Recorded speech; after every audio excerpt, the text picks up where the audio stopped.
बिस्मिल्लाहिर्रहमानिर्रहीम। गो खबरें तो काफ़ी सारी हैं, बातें काफ़ी सारी हैं, लेकिन आज मैं आपसे बात करना चाहूँगा कि आज क्रिकेट के हवाले से बड़ी कोई दो दिलचस्प चीज़ें जो थी वो आपसे शेयर करने वाली हैं।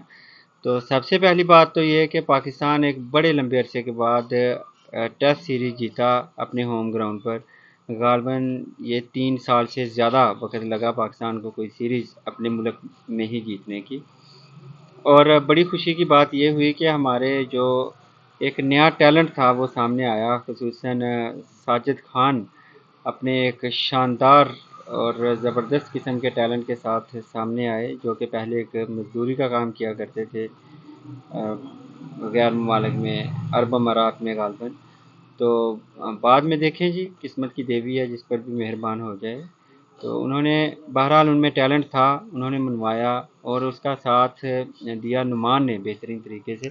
तो नुमान अहमद ने भी बेहतरीन क्रिकेट जो है वो पेश की।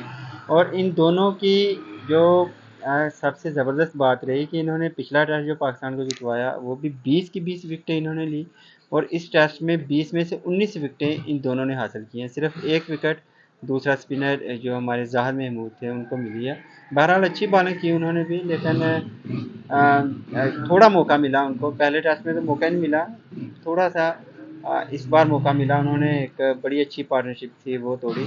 और इससे ये जो है बात सामने आई कि हमारे जो होम ग्राउंड है इसकी कंडीशन से पाकिस्तान को भी फ़ायदा उठाना चाहिए। इंडिया ये फ़ायदा कई सालों से लेता आ रहा था, लेकिन ये फ़ायदा आज न्यूजीलैंड के जो बॉलर सेंटनर थे उन्होंने वो इरादे इंडिया के खाक में मिला दिए, पिछले टेस्ट में भी और इस बार भी। तो पिछले टेस्ट मैच में तो चले फास्ट बॉलर बड़े शानदार रहे, और इंडिया का सारा गुरूर जो था वो खाक में मिला दिया गया सिर्फ 46 स्कोर के ऊपर जब आउट किया था। अलबत्ता आगे फाइट बैक हुई, लेकिन फिर भी इंडिया जो था उसे शिकस्त हुई पहले टेस्ट में। और आज दूसरे टेस्ट में मुझे उसे जो है वो शिकस्त होगी न्यूजीलैंड के हाथों। बड़ी शानदार विक्ट्री हासिल की न्यूजीलैंड ने, बड़ी शानदार बॉलिंग की। सेंटनर ने पूरे मैच में 12 विकेटें हासिल की, 6 पहली इनिंग में और 6 बाद वाली इनिंग में, और किसी भी बैट्समैन को जमने का मौका नहीं दिया। दूसरी इनिंग में जायसवाल ने थोड़ी सी जो है वो दिखाई है, विकेट के ऊपर खड़े रह के थोड़ा स्टे किया, उन्होंने मज़ाहमत की, लेकिन उसके बाद वो भी आउट हो गए। और उनके बाद जो है विराट कोहली भी वो किसी भी खाते में नहीं आए और चलते बने जल्दी। ये इंडिया की तकरीबन 4000 दिनों के बाद अपने मुल्क में पहली टेस्ट सीरीज़ लॉस था।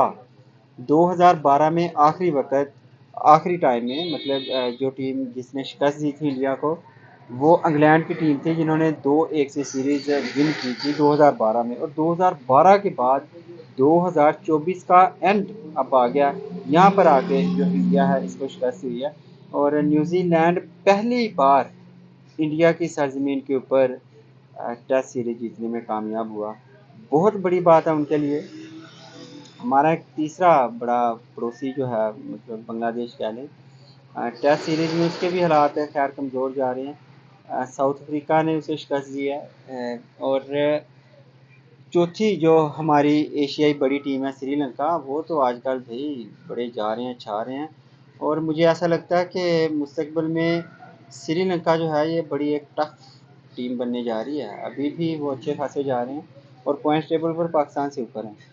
ये बड़ी खुशी की बात है कि पाकिस्तान ने 2 टेस्ट जो जीते हैं, इनकी वजह से पाकिस्तान 10वीं पोजीशन से 7वीं पोजीशन पर आ गया टेस्ट में अभी। तो चलें, बहरहाल उम्मीद करते हैं कि आगे इससे भी बेहतर होगा। तो आज के लिए खैर इतना ही, इजाज़त दीजिए, अल्लाह हाफिज़।